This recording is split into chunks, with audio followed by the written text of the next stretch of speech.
Tony Stark stood at the edge of the MIT campus, his 2 diplomas folded in a smooth leather case tucked under his arm.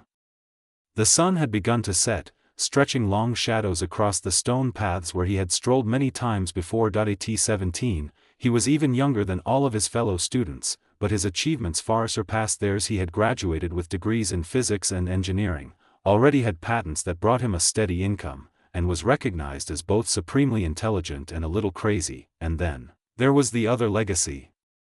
The one he never spoke about. Tony tightened his bag strap and walked to Rhodey, who stood a few feet away. He pulled out an envelope from his pocket and handed it over to Rhodey. "What's this?" Rhodey asked, furrowing his brow as he took it. He opened it and pulled out the paper, revealing a check for $50,000. His eyes went wide as he looked at Tony. He was shocked and couldn't believe that someone would just casually give him a check for that amount. It was too big of a sum. "What the hell, man?" "Relax, it's legit," Tony said, smirking. "Prize money from the robotics competition. You know, the one where I basically humiliated every other team on the planet? I never used it. Figured it's time it went somewhere worthwhile." Rhodey shook his head, pushing the check back toward Tony. "No way. I can't take this. That's your money, Tony. You earned it." Tony crossed his arms and raised an eyebrow. "Rhodey, you're going to take it. And you're going to fulfill that dream of yours, military academy, right? Then use the rest to help your parents. I know things have been rough since your dad's accident. This will help." Rhodey's jaw tightened. "That's not the point. My family doesn't need charity, and neither do I." Tony's smirk faded, replaced by a rare moment of sincerity. "It's not charity. It's a little bribe from me so that when you reach your goal, you can help me out whenever I do something stupid." Rhodey gave him that look. Tony sighed. "Look, I don't do this kind of thing, ever, but you're the best damn person I know. You've stood by me when I didn't deserve it. You've got this whole honor and duty thing I'll never understand, but the world needs people like you. So, take the damn check before I hack into your bank account and deposit it myself." Rhodey stared at him, conflicted, before finally sighing and putting the check into his pocket. "You're impossible, you know that?" "Yeah, I've heard that once or twice," Tony said with a grin. "But seriously, Rhodes, don't waste this.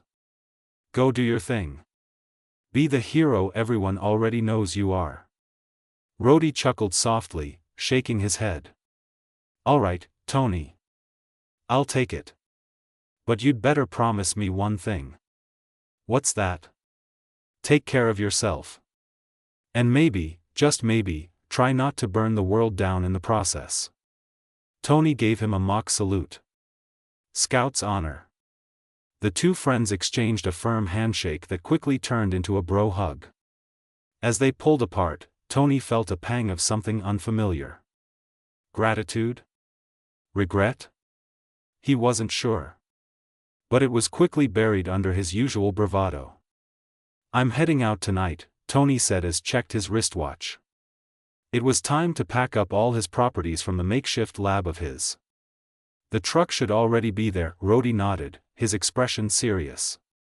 "Good luck, man. And if you ever need anything, you know where to find me." Tony gave him a parting wave before striding toward the waiting car. Stark Mansion. The tall iron gates opened with a little, mechanical sound, revealing the long driveway flanked by tall cypress trees. The driver drove the car onto the gravel and parked near the entrance to the mansion. Tony stepped out. It had been 3 years since he had left home, living in campus housing while attending MIT. But everything looks the same, down to the last detail. Jarvis, the family butler, was waiting for him at the door. He was in his usual crisp black suit. "Master Anthony," he said with a warm smile, "welcome home." "Jarvis." Tony greeted, grinning at the familiar face. "How have you been?" "Oh, I can't complain, sir. And you look like a grown man now. I suppose that's what happens when you're not around your old guardians." Tony chuckled. What about Dad? Is he home? Your father is currently occupied at Stark Industries, Jarvis said as they walked inside. There was an urgent board meeting that required his attention. Tony smirked faintly. Of course there was. Before Jarvis could respond, a sound of hurried footsteps echoed from the hallway. Tony turned, just in time to see his mother rushing toward him. Maria Stark's face lit up with unrestrained joy as she opened her arms wide. Tony, she exclaimed, pulling him into a tight embrace. Oh, my darling boy. Tony stiffened at first. Physical affection wasn't exactly his forte, but eventually, he relaxed and hugged her back. Hey, Mom. Maria pulled back just enough to study his face, her hands gently cupping his cheeks. Look at you. You're all grown up. I swear, you left a boy, and now you're a man. He shrugged with a wry smile. What can I say? Time flies when you're drowning in late nights and coffee. Her expression softened, though concern lingered in her eyes. You look tired, Tony. Have you been taking care of yourself? Define taking care, he replied lightly, sidestepping the question. I'm here, aren't I? Maria sighed but didn't press the issue. Instead, she took his arm and led him toward the living room. Come, sit down. I want to hear everything, what you've been up to, how your classes went, everything. Jarvis took his bags back to his room, 2 degrees. Huh. You really outdid yourself, Tony, Maria said proudly, sipping her tea as she listened to Tony talk about MIT. Your father is so proud. He wanted to pick you up from the campus himself, but he received an emergency call from the company. He asked me to apologize for not being here. I understand. He's busy, and I don't mind. But enough about me. How are you doing? Tony asked, trying to change the topic. How's Dad been? Oh, I'm fine. Just a few charity events here and there, Maria said dismissively, as if they were nothing. And Howard is, well, you know how he is. He isn't drinking again, is he? Tony asked with concern in his eyes. Maria sighed. No, thank goodness. It has been 2 years since his last slip. But he's still working far too much. I tell him he should take a break, but he never listens. I guess some things never change. She smiled at him, reaching over to place her hand on top of his. And you, mister. Go to your room and sleep. She said, noticing the black circles under his eyes and his exhausted expression. But Mom, I'm not sleepy yet, Tony whined like a kid. I need to arrange my lab again. Maria raised an eyebrow and gave him a stern look. Do not argue with your mother. I'll wake you up at dinner. He held up his hands in surrender. All right, all right. I'll go to bed. She patted his hand gently. That's my boy. Now, off you go. You need your rest. Tony got up from the couch and leaned down to kiss Maria on the cheek. Good night, Mom. Good night, dear. With a smile and a nod to Jarvis, Tony headed upstairs to his room. The morning sun came through the gaps in the curtains, followed by the smell of freshly brewed coffee, and warm croissants wafted through the air from the kitchen and gently woke him up. Tony groaned and rolled over, burying his face into the pillow.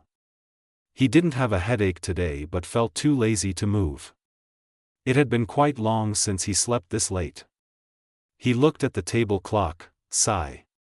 It was already 8 a.m. Sir, Jarvis's voice came from outside the door, followed by a light knock. Your mother requested I wake you for breakfast. She insisted, in fact. Tony grumbled but pushed himself up from bed. His room was mostly bare, save for the essential furniture and a few scattered pieces of clothing. Fine, he muttered as he sat up. Tell her I'm coming. As you wish, sir. Jarvis turned and left. He yawned and stretched before getting out of bed. He took his robe and dragged his feet toward the bathroom to wash up before heading downstairs. Downstairs, Maria sat at the grand dining table. The table was set with an array of breakfast foods, eggs, toast, bacon, and fresh fruit. Howard's seat, as expected, was empty.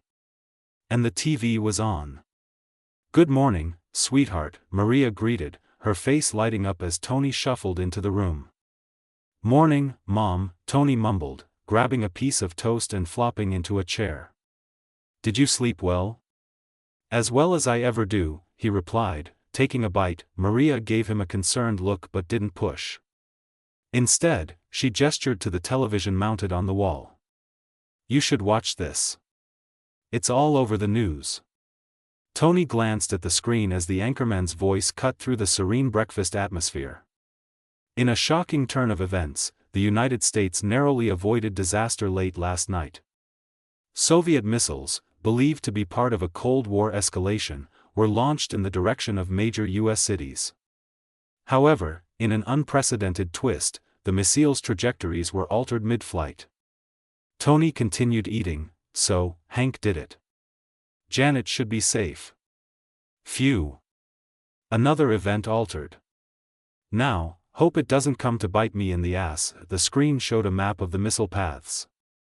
Red arcs represented their initial trajectories toward Washington, D.C., New York City, and Los Angeles. Midway, the paths abruptly veered, redirecting toward remote locations marked with black dots. These black dots, the reporter continued, represent known bases of terrorist organizations. According to military sources, these facilities were utterly destroyed in the strikes. Notably, one of the largest targets, thought to be a Hydra compound, was obliterated in what experts are calling a precision strike on a massive scale. Tony's brow furrowed as he tried to put on his act. Hydra? As in the Nazi offshoot? I thought they were long gone. Maria set her cup down, her expression grave. That's what they've always wanted us to believe. The reporter continued, while initial analysis suggested sabotage, experts are now speculating that the missile guidance systems were hacked. The level of sophistication required to alter such systems remotely has left military analysts stunned. But whoever did that, saved millions of lives in just one night. It's truly a miracle. If you are watching, then thank you, hero. Tony felt like facepalming. Hero? Seriously? He shook his head as he took another bite of his toast. Maria turned to her son, her gaze softening. It's all over the news. Everyone is praising this mysterious person. And who knows? Maybe there really is a superhero out there. He forced a smile, swallowing his food before saying, maybe. The screen shifted to a press conference. A general stood behind a podium, flanked by somber officials. "We are conducting a full investigation," he said, his voice firm. "This level of cyber warfare is unprecedented, and we are exploring all possibilities." Tony leaned back in his chair. Hacking Soviet missiles? That's insane. Whoever did this must have had access to some serious tech. Maria's eyes remained on the screen, her hand gripping her teacup tightly. "What do you think, Tony? Could someone really do that?" He shrugged, trying to play it cool. "Theoretically, sure. But it would take a genius. Or a lunatic. Or both." Maria narrowed her eyes as she looked at him. "You know something?" Tony smirked. "I plead the fifth." After breakfast, Tony shifted his focus to the task at hand. Set up his new lab again. He spent the entire day tinkering and rearranging everything in the basement. It was almost noon when he finally finished. He stretched his arms, satisfied with the result. His new lab looks clean and ready for action. His next plan was to prevent his parents' death. Now that he knows the Ultimate and MCU realities are merged together, he had to improvise his plans. There was only 1 week left until Howard and Maria's assassination date. It could be either Hydra or the Mandarin Industries. And there might be a possibility that it might be both, instead of getting hyper, he remained calm and collected, focusing on what he could do now. Tony wanted to make an armor, but 1 week was too short, and then there was the arc reactor. With whatever resources he had access to, it wouldn't be hard to create a suit, but there were too many eyes around him. Then there was the matter of testing. He couldn't exactly just get up and fly whenever he wanted. Right now, he sat down before his computer, Hermes. Hack into Mandarin Industries. Over the years, Tony upgraded his AI to be the best one. The AI code was so complex that no one could hack into it or trace it back, and there was no system that Hermes couldn't infiltrate.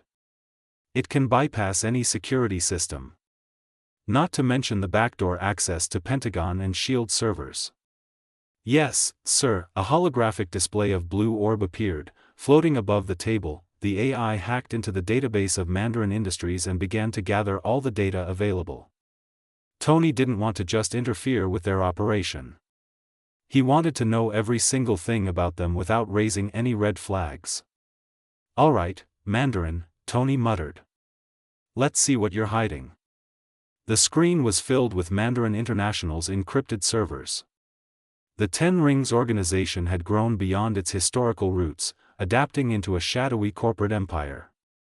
The AI bypassed multiple firewalls and finally gained control of the company's mainframe. "Sir," Hermes said, "I've accessed the mainframe.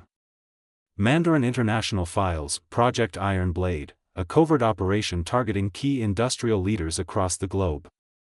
Howard Stark's name was flagged under the primary threats category, listed alongside Stark Industries' most valuable patents. Assassination window, December 16, 1987.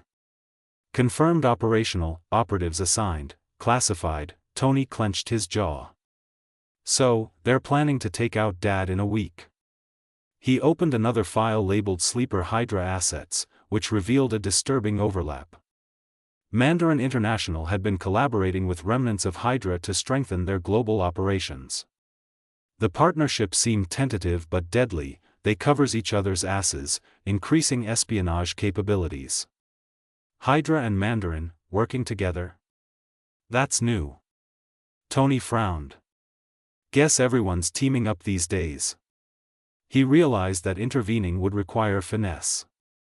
Mandarin's assassins were notorious for their precision, and any overt action would alert them. Moreover, if Hydra's operatives were involved, they could retaliate with overwhelming force.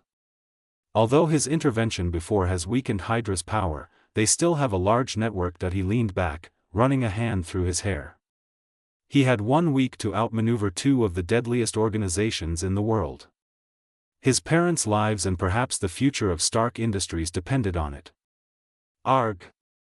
The headache came back. Tony took out the bottle from his pocket and swallowed a pill, waiting for it to work.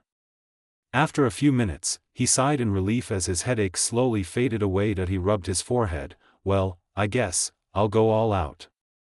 Tony knew he couldn't go out and fight or create armor without his father asking him dozens of questions. He wanted to ask Hank Pym for the favor he owned but decided not to, because if something goes wrong and Pym dies, the future will change drastically and he'll lose his chance to get his hands on the Pym particles formula that only Hank knows. So, he was going to use the best thing he has, hacking. In a world where technology is evolving every day and big industries are using more technology, hacking into them would be like stealing from a kid's toy box. "I am so gonna fuck you both up that you wouldn't even know what the hell is going on after I am done with you all," Tony muttered darkly. But his stomach suddenly rumbled and he was reminded that he hadn't eaten anything since morning. He looked at the watch. Ah. Crap. It was already past 5 and he missed lunch. With a heavy sigh, he got up from the chair and went upstairs. "Ah. Mom. You cooked my favorite." Tony smiled as he saw a steaming lasagna on the table. Maria smiled back. "Come, sit down." Tony sat down and started eating his food, savoring the taste of homemade lasagna. "How did you know I would come up right now?" he asked his mother as he ate. "I just know," Maria said as she looked at him with a knowing smile. "How was the lab? Is it to your liking?" "It's perfect. I'll need to tweak some things here and there, but it's just what I needed, Tony replied. Maria nodded. That's good to hear. Are you working on anything in particular? Just some blueprints for a prototype robot I'm thinking of, Tony replied casually. Nothing too fancy. Maria hummed. I saw your 3 robots, they look nice. Oh, dummy, and you? They're my assistants. Tony chuckled. They're a bit clumsy, but they help me out in the lab. And the humanoid one is Elena. Elena? She asked, looking at her with curiosity. Don't tell me, Hell no. That's not it. Don't even think about it. It's not like that. Elena. AKA, Emotional Learning and Enhanced Neural Algorithm. Elena is an AI and that humanoid robot is the body she is using. Oh, that's a relief, Maria said as she breathed a sigh of relief. I thought you made a robot girlfriend or something. Mom. What? She asked innocently. I'm just worried about you, dear. You've been all busy with only work and experiments. Do you even have a girlfriend? Did anyone catch your eye at MIT? Forget that, do you even have friends? Tony rolled his eyes. I don't have time for romance. There's too much to do. And don't worry, I'm fine. I have plenty of friends at MIT. How many? She asked, raising an eyebrow. Sigh. He scratched the back of his head. Fine. One friend, Rhodey. You remember him, right? I told you about him last month. Yeah, I remember. And I meant other than him? I mean, come on, Tony. You can't always stay a loner. You need to go out and meet new people and make new friends. Don't be so cold and aloof. Mom. I'm fine. Besides, I have my whole life ahead. But right now, I am just going to focus on work and improving myself. I don't have time for girls or any distractions. And who knows, maybe I'll find the right one when I am old and gray. Tony smiled. Maria sighed and said, You are impossible. Always ready with excuses. But fine, do what you want. Just know that I don't want you to become what your father was in the past. Too much work, stress, and alcohol, and you already know the yelling. So, take a breather when you can and try to enjoy life a little bit out of your own world. Tony nodded. He knew that Maria was worried about his future and the path he was going to take. Not to worry, Mom. I'll keep it in mind, he said with a smile. Later that night, Tony returned to his lab, recharged and ready to execute his plan. His parents were safe upstairs, unaware of the storm he was about to unleash. He sat before his computer, the holographic displays illuminating the dimly lit basement. Hermes, time to go full throttle. We're hitting Hydra and Mandarin where it hurts the most. Understood, sir, Hermes replied, its voice calm yet purposeful. Tony cracked his knuckles and leaned forward. First target. Hydra. Let's expose their dirty laundry. Hermes swiftly infiltrated Hydra's encrypted servers. Over the years, Tony had developed unique algorithms capable of penetrating even the most sophisticated firewalls. Hydra's extensive network began unraveling before his eyes. Secret bases, covert operations, and high-ranking operatives' identities were now at his disposal. Focus on their new bases and upcoming plans. Make it look like Mandarin leaked the information to governments worldwide, Tony instructed. One by one, Hydra's clandestine facilities were exposed to intelligence agencies across the globe. Locations of hidden bases in Eastern Europe, the Middle East, and South America were sent anonymously to MI6, the CIA, and every other available government network. To add fuel to the fire, Hermes fabricated evidence suggesting that Mandarin International had betrayed Hydra, feeding these agencies the information. Let them tear each other apart, Tony muttered, smirking. Next, he turned his attention to Mandarin International. Hermes hacked into their financial systems, uncovering widespread tax evasion, offshore accounts, and funds funneled into illegal activities. Tony redirected damning evidence to international regulatory bodies, including the IRS and Interpol. Let's make their tax problems everyone's business, Tony smirked. The media was next. Hermes anonymously leaked a cache of financial documents to trusted journalists, painting a vivid picture of Mandarin's corruption. The headlines were already writing themselves: Mandarin International, corporate empire or criminal syndicate? Now, for a little extra chaos, Tony said, his eyes gleaming. Hire the best foreign assassins. Make it look like Mandarin's internal factions are eating each other alive. Using anonymous accounts, he contacted mercenaries from Eastern Europe and Southeast Asia. They work for money, so Tony rerouted Mandarin's money to them. Within hours, coordinated strikes took out key Mandarin operatives, sowing paranoia and mistrust within their ranks. By dawn, the world was in chaos. News channels buzzed with reports of exposed Hydra bases, Mandarin's financial scandals, and escalating violence within the Ten Rings organization. In Eastern Europe, Hydra agents were raiding suspected Mandarin facilities, convinced of their betrayal. Mandarin's forces retaliated, believing Hydra had orchestrated the leaks and assassinations. The two shadowy organizations were now locked in a covert war, their resources stretched thin. Tony watched the chaos unfold on multiple screens, sipping a cup of coffee. His smirk was one of satisfaction. Hermes, monitor the fallout. I want to make sure this keeps them too busy to even think about targeting Dad. Of course, sir. Preliminary reports indicate the destabilization has exceeded projected outcomes. Hydra and Mandarin are now prioritizing each other as threats. Tony leaned back, rubbing his temples. Good. But keep digging. If either of them tries to regroup, I want to be 10 steps ahead. Oh, put a big bounty on Mandarin while you're at it. Make sure it comes from the east. Yes, sir, Hermes replied. Tony sighed, glancing at the time. It's 6 a.m. I need a nap. He stood up, stretching his arms. Then he walked over to the couch and collapsed onto it, letting sleep claim him.